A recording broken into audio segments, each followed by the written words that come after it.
Hello and welcome to the podcast. I am Killobyte with my co-host here, Hello, I'm Onyx Prime. and in today's special episode, we're going to review the official Transformers RPG book by Renegade Studios. I do want to say before we get started that the book we are reviewing today was provided to us by Renegade, and we want to thank them for sponsoring this video.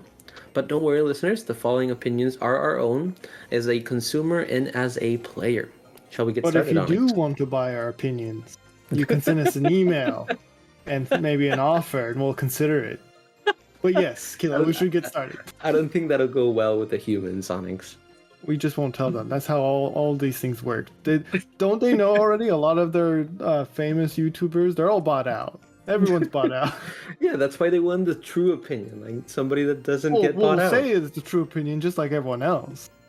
But you're already telling them that you're not in this episode. Look, they're gonna find out the secret someday or another. Okay, forget about Onyx. Let's go into the book.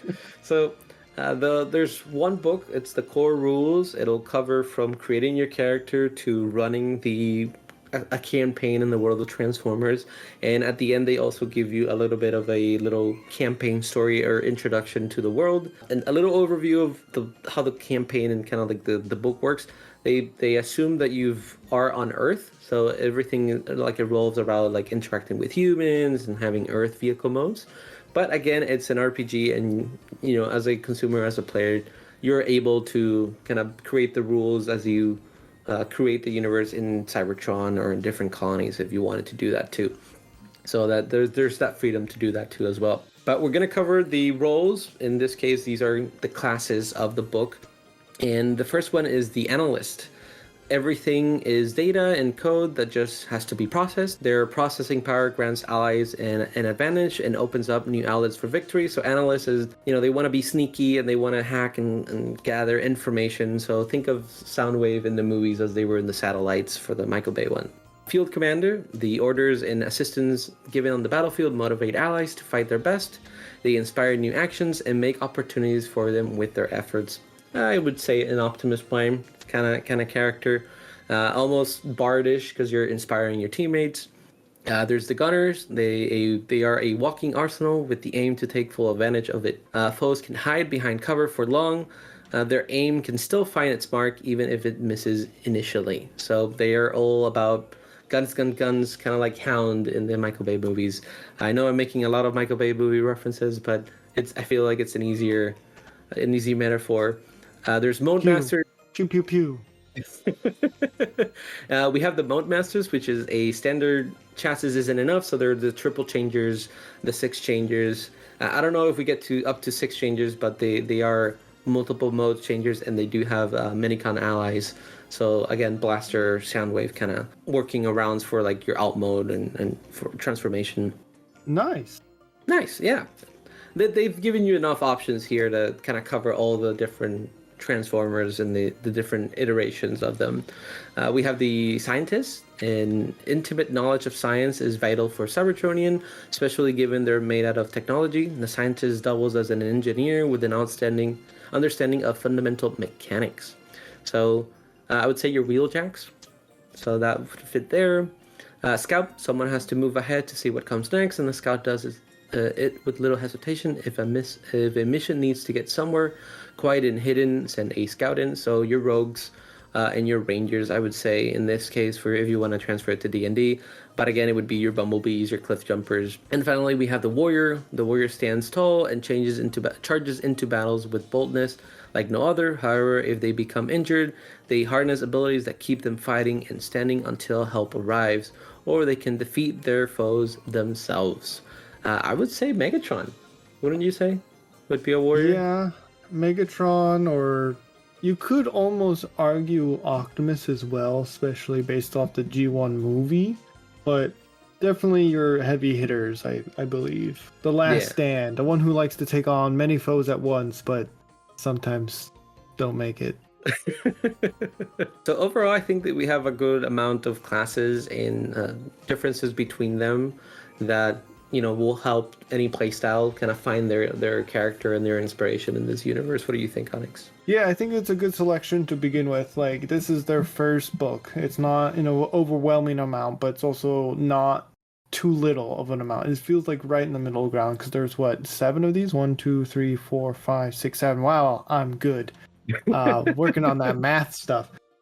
Yeah, I feel 7's a good middle ground, especially for people who've never either played a D&D or role-playing game. I think 7's a good number to land on. Because if there was like 14 of these, It that would might be be a little overwhelming. Yeah, it would be overwhelming. And for those people who like to play each class, that would take so long and maybe you might get bored of it eventually. But 7's a good number. You can play this over again. You can play the different classes or roles, as they're called here, over again and get a better feel of which ones that is to your liking. Yeah, for sure. Well, Onyx, do you want to cover influences? Absolutely. So the influences are things that have stuck with your character and make them unique. They are your character's hobbies, their passions, and they could begin at any time in the character's story. They can begin before you start your adventure or during the adventure itself. They're pretty straightforward. They're kind of like your job or something that kind of describes your involvement in the story in some way or before the story or whatever setting you are in. So there's about 12 of these and I'll just name them. No need to go into too much detail about these. There's the bureaucrat, the cube maker. The cube maker, I am curious, Kilo, can you explain exactly a little bit more about that one? Because that one doesn't quite make too much sense to me, but maybe I'm misinterpreting something. Well, the cube player, instead of maker, the cube player, it's more of there's a sport in Cybertron, and so it's kind of their way of kind of doing soccer okay, so, or football. Okay. I'm never knowing my ball sports here. I try to watch the sports channel from Earth, and I'm always confused. I keep telling them get a home run, but they're always kicking it with their foot. But continuing on with number 3. Go ahead. There's just so many games, but Many. it's some type of prior sport on Cybertron. Okay, cube player. I'm sorry. Thank you for correcting me. Continuing on with number 3, we have the experiment for former senator. We have our gladiator, a hunter, inventor, machinist, a racer, scavenger, classic, security, and a war veteran. So those are kind of like the backgrounds. They're very open-ended. I feel they give you like a broad understanding of what they kind of are like, but it's ultimately up to you as the player what it means to you, to your character. Yes. And one thing I like about the influences in this role-playing book is that you can pick multiples. You can pick up to 3 of them. So you could be an X-Cube player that was also maybe experimented on, and then eventually join the gladiator pits just because of the experimentation and like what it costs to you. So it allows you to get different backgrounds and like help you tell the story that you want to tell with your character. And so I think that that's pretty cool. And like in some cases you can only choose one, and then as you level up you can choose another one. But in this case, like out of the bat, you can get up to 3, and they all come with their benefits and their downsides. Right. And they're all kind of like just specific to whatever influence you choose. So like example, if you are a bureaucrat, you have like assistance with both your skill test, but you can also be a different kind of bureaucrat. You can be a secretary, lawyer, engineer, manager. It gets more into the spread of different influences, pun intended, from the influence itself. So it's very dynamic, and there are a lot when you look further into it, but when you have like an idea for your character, I think this is a good start, I think. Yeah, no, for sure. I think they're broad enough and they have enough info that you can certainly make different characters. Even though you could be a bureaucrat in multiple of them, you can always be different branches in the government Right. and do that. One time you can be a lawyer, another time you can be a secretary or a manager of something. It's very Yes. dynamic, which is nice. Which is what I love about games, is having that huge customization aspect, but not too overwhelming. Yes. Yep. Would you I like to that too. dive into the origins, or in this case, they're kind of like the races you can choose from in their version of the RPG? Yeah, we'll do. So again, Origins focus on your chassis and how it affects your character in bot mode and alt mode. So we call them races because we already covered the classes. Cybertronians don't really have a race, but it's more of like how Oh, they have lots of races. They just drive around in circles. not that type of races, Onyx. Oh, More of like how they look and how they are different, both gotcha. physically between each other. Although your chassis impacts your alt mode options, there's freedom to define your alt mode and your bot mode within any chassis. So whatever you choose, your alt mode indicates what your first I think it's imprint chassis. chassis. Chassis? Chassis, yeah, it's I think that's your what it's called. huh? I think it's called a chassis. Yeah, it's a chat, right? Yeah. Did I say it wrong? I don't know. I'm bad with words, so don't take my opinion on this. Well, chassis, correct us on the comments below. But it again, there's freedom. So there's 8 of them. There's champion, which would be your sports cars. Kind of makes sense because they like to race and they want to become champions. There's cutters, which are water-based vehicles. So you can be a boat, you can be a jet ski if you wanted to. You can be an aircraft carrier. There's the lookouts, which are small vehicles, kind of like Bumblebee, but they are also small items like Soundwave or Blaster, where they turn into cassettes. Monoliths are almost like semi trucks and big, heavy machinery and vehicles, maybe a tank as well. There's the Outriders, which are like 4x4 vehicles. Rainmakers, which are heavy artillery vehicles. I know it's kind of confusing because there's the Seekers that are the Rainmakers, but in this case, they're using Rainmaker as if, you have a bunch of missiles on the top of your alt mode and you just rain destruction upon the base of your adversary. So that's why they call them Rainmakers. There's the Seekers, which are sky vehicles, any type of sky vehicles, any kind of jet or planes. And then finally, you have the support, which are more like construction vehicles because they're more bulky and grounded, and they help those in need. So like a crane helps with the rubble and all that. So those are the different origins that you can have in this RPG book, which I think kind of covers all of our different characters and like in a good way. And again, they give you a generic, like, this is a sports car, but you get to choose what kind of car you want to be, and like they'll give you the stats for it, but you can say like, hey, I am a Lamborghini or stuff like that, and just kind of roll with that as your alt mode. So that's cool. Yeah, there's a few things I think it might be missing, like maybe like a combiner race or origin or a minicon. I know it says a lookout, but I feel like that's not quite the same as a minicon or a micromaster for that purposes, but we'll dive into that later, I think. Yeah, for sure. But as for options, those are the main options when you're creating your character, which I think they give us enough options here, and I'm sure they're already working on future books that will expand the universe more. I know there's a couple on the way. There's one about a crossover on how to create a crossover between the Transformers and the Power Rangers and the G.I. Joe and the My Little Pony and the Vampire the Masquerade core books that they've come out, because they all use the same system. So they're coming a book with that, and they're also coming with a new adventure that includes Soundwave, new planets, and new locations. So hopefully they'll add more classes. We'll get the combiners there, maybe minicons. So be on the lookout for that. That'll be fun. Yeah, I think it'll be fun. As for the book itself, I'll cover my likes right now and my dislikes, and we'll have a little discussions of what we think of it. We should sandwich them. We should definitely sandwich them. We say some likes, we say some dislikes, then we say some likes again. But I don't know. What do I know? We can do that. I like the storytelling aspect and like the role-playing enrichment of the system. Like they want you to role-play more between the players and the DM than mostly combat. Like the combat is there, but they give you a lot of options for role-playing and creating the character that you want, and kind of focus more of the story and the interaction between the players than the heavy of the combat system and kind of having to shoot all the time. Yeah, because if anything, storytelling is half the battle. Thank you. I'll be here all week. How about you, Onyx?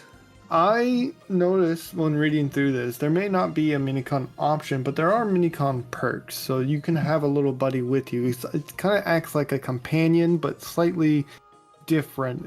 They give you a bonus of some kind to a specific dice roll. Like on average, it looked like +2 to a specific category. And I think that's kind of cool. I like that, because we love our minicons around here, especially Killobyte. Killobyte's our favorite minicon. Not to be biased here, Thank you. but I like that incorporation because like Armada really had a huge influence, and Oh, I did. that's what we really enjoy seeing, even though we don't see those in the toy. Like Hasbro, get on that right now. But Yes, please. We need anyway, more. I love seeing it here, and I hope it pops up and continues being a part of the Transformers. Yes. Yes, please. As for a dislike, there is a little bit of when you're reading it, the character creation portion. I feel like they're a little bit out of order. Some of them, like there's some chapters that should have been ahead of the other ones because like you cover some terms and they in one chapter, but you don't learn what they do until the next chapter, and so it's a little bit confusing because they're giving you these words, but you don't know what they mean or what they do. So like if there's a second edition, I hope like they move them around a little bit more so it's easier to read and kind of understand as you go along instead of having to go backwards into another chapter or ahead to another one and kind of find what you're looking for. Yeah, I agree. There's a lot of jumping around. It should almost be the character creation process first, step through it together by chapter rather than jumping up and down. We won't go into too much about it, but when Kilo was trying to make a character, there was a lot of jumping back and forth between chapters, forward and backwards. Yeah. But let's go to a positive note. I like the lore that they give you in this book about the different characters and the world, and like they give you a description of, I don't want to say all the Autobots, but most of them, and they have G1 Autobots, but they also have new characters from the new continuities from the comics and all that, which I love seeing. And so like they did do their research, and like they give you enough information that if you're new to the world of Transformers, you can build a story and kind of know what each character does and how it all works. And if you already know the lore, then you are just gonna love it for it. Yeah, absolutely. It's definitely true to the Transformers side of the storytelling, which is the main purpose of this book, I think, and it's really helpful.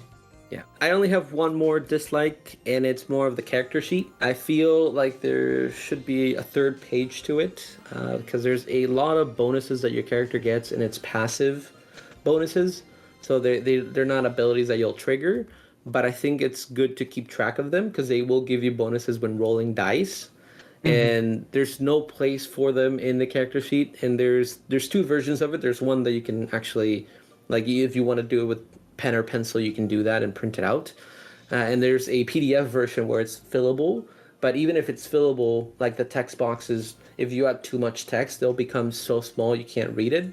So I wish like a third page just for extra information would have been great. But other than that, I think, I think that most of the information that you require is on there. But it's just some extra information that they give you that I think deserves another space for it. Yeah, I would echo more on the character sheet. At first glance, it looks very clustered and overwhelming with the amount of information that's provided to you, which it will become more clear if you're reading through how to do the character creation and some testing on how it works. But if your goal is to bring in new players or people who have never done an RPG, I could see how this could be a put off because it is very intimidating, and they do some of the dice rolls slightly different than most D&D. But yeah, there's definitely some spots here. I would like to echo what Kilo said, that there's not enough room to put in information, and having a separate space to put in that other information would be very helpful. I don't know where exactly that would be. I would have to do the test run of the story with a character sheet, but it's definitely, it could be simplified. I think what I would have done is make things more simple, but that's just me. Yeah, well, we'll see. We'll see if there's a second edition. We'll see how they handle that. And then my final two likes are that I like the diverse cast of enemies that we got. Again, they're kind of like the lore on the book. We have characters from the G1, but we also have new characters, both from the new shows and new comics. And I like seeing variety, not just like the same group of bad guys. So I'm excited for that. And the other thing was the system is jarring at first. Like I said this was a like, but like it's kind of scary at first because you got to learn the new terminology. But I think it's kind of refreshing because it kind of plays a little bit different. Like instead of having static values, you have some values that you have to roll around as you're playing. So your smarts is not always going to be at like a 2. It'll be a 12, a 10, or an 8, depending on how the roll goes. So it's very interesting, and it has me intrigued on how it all will feel as you play.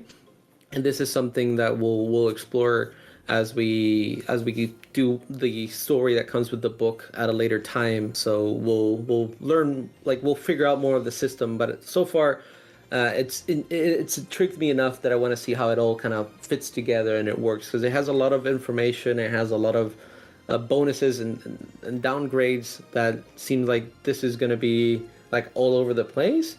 But it also has like some systems that'll seems to help it keep it in shape. So I kind of want to see how that goes.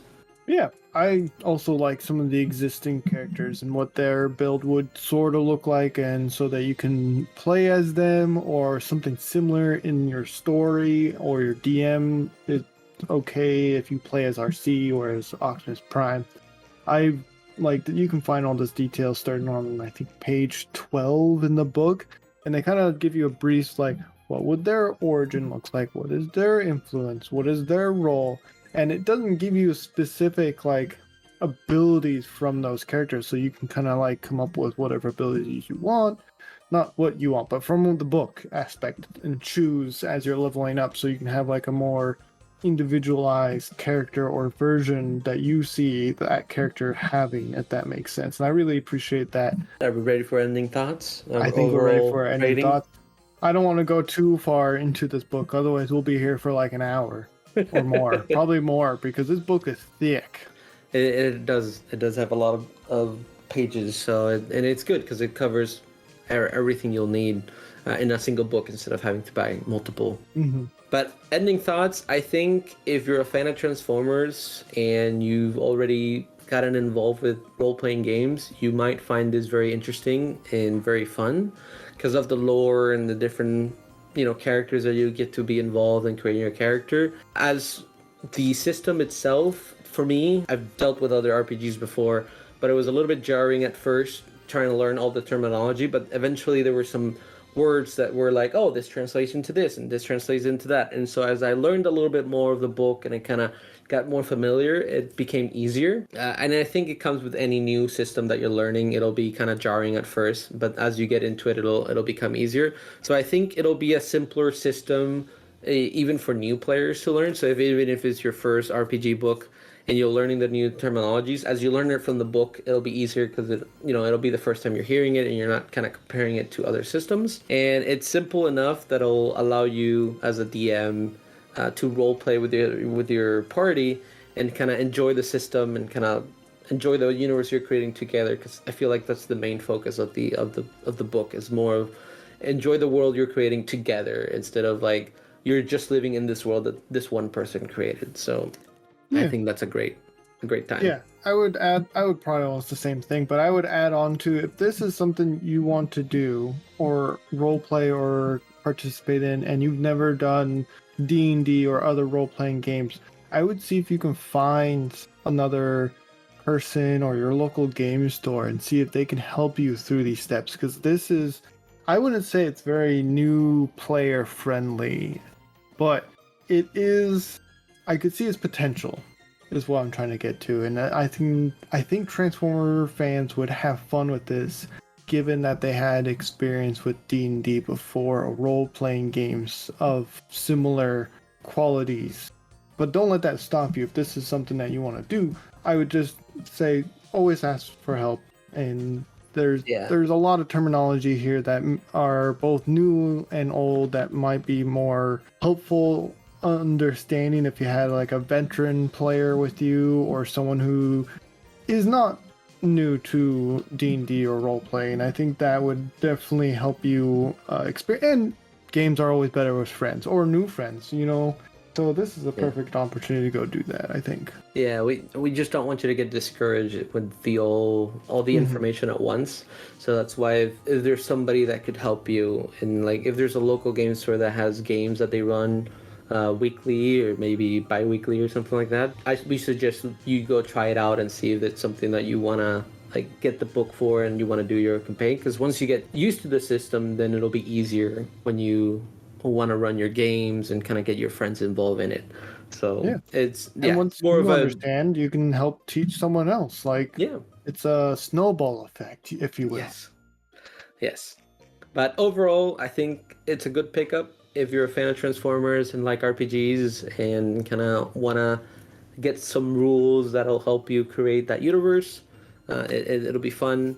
If you're not such a fan of Transformers, you don't know a lot, it's not bad. It's not something that you shouldn't go for, because it has enough lore that you will learn from it and will kind of get pushed through it. And I think it'll inspire you to learn more of the Transformers universe and all the characters. So I think it did such a great job, and like anybody can pick it up and kind of give it a try. And again, this system can combine with the GI Joe, the Power Rangers, the Vampire the Masquerade, and the My Little Pony Essence 20 system. They were all created almost at the same time, I want to say, with that in mind.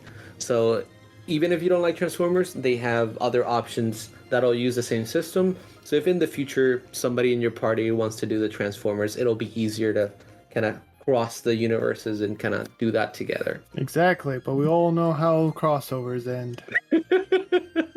Especially with G.I. Joe. With that note, if you would like to get in contact with us, you can send us an email at swervesbarpodcast@gmail.com. That is SWERVESBAR podcast@gmail.com. Wonderful.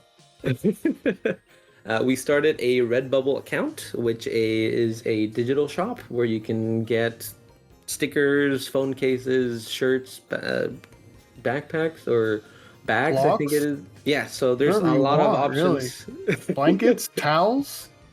There's a shower curtain as well that you can get with our Transform Rollout logos and our Source Bar Podcast logos, and we'll add more designs as time goes on. And if that's something you would like to check out and support the channel with too, you can do that. It'll be in the description below, and it's the Redbubble account. But if you've enjoyed this review, consider sharing it with your friends and subscribing. If you want to help out the show even further, we have started a Patreon.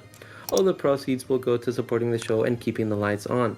Of course, we have some tiers that offer other forms of gratitude, such as 3D printed files and entry to our Discord channel. You'll even get early access to our comic review videos a week before they're publicly released, and our D&D videos. Also, we have a goal to reach 500 subscribers, and we'll be holding a brand new kind of giveaway we've never done before.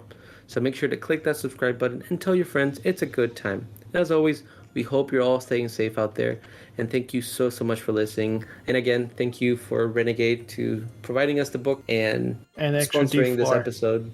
Oh, and an extra D4, yes. So that thank came you so many much. months later. It did, but thank you again for the support and for the Patreons and all the wonderful people that hear our podcast. And as always, to all are one. So all are one. Thank you.